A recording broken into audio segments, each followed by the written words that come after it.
अच्छा जी, पाकिस्तान अगर तरले मिनटा ना रेड़ रेड़ के रगड़ के ਨੀਅਰਲੀ ਅਰਦੇ ਫਾਈਨਲ ਵਿੱਚ ਪਹੁੰਚ ਗਿਆ ਤੇ ਇੰਡੀਆ ਦੇ ਇੰਡੀਆ ਜਿੱਤਦੇ ਪਹੁੰਚਿਆ ਉਹਦੇ ਡਿਜ਼ਰਵ ਕਰਦੇ ਸੀ। ਅਗਰ ਪਾਕਿਸਤਾਨੀ ਟੀਮ ਵੀ ਫਾਈਨਲ ਵਿੱਚ ਪਹੁੰਚ ਗਈ ਤੇ ਹਿਸਾਬ ਲਾ ਲਓ ਬਾਕੀ ਏਸ਼ੀਆ ਟੀਮਾਂ ਦੀ ਕੀ ਹਾਲਤ ਹੋਏਗੀ। ਜੇ ਅਗਰ ਪਾਕਿਸਤਾਨੀ ਟੀਮ ਫਾਈਨਲ ਖੇਡੀਏ ਤੇ ਫਿਰ ਇਹ ਤੋਂ ਅੰਦਾਜ਼ਾ ਲਾ ਲਓ ਬਾਕੀ ਕਿਹੜੀਆਂ ਟੀਮਾਂ ਹੋਣਗੀਆਂ। ਤੇ ਦੂਜੀ ਗੱਲ ਇਹ ਕਿ पाकिस्तानी टीम तू कोई उम्मीद ना रखे बंदा, मैं मेरे को तो कोई उम्मीद नहीं भाई कि असी असी ओ जी इंज हो जाएगा, ओ जी इंज हो जाएगा, ओ जी इंज हो जाएगा। सारे मैटरी तो पहले ही प्रिपेयर हो कि की होना है, वही होना है। अल्लाह माफ करे जो 2 दफा पहले हो चुके हैं वन साइडेड मैच, ठीक है।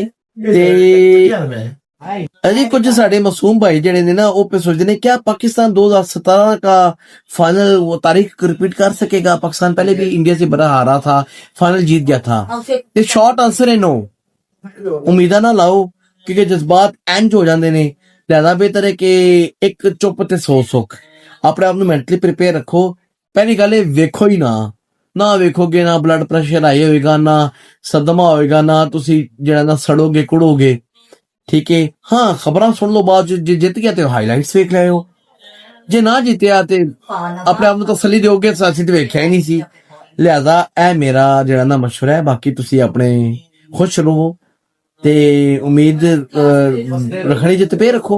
अल्लाह दे वाले। अस्सलाम।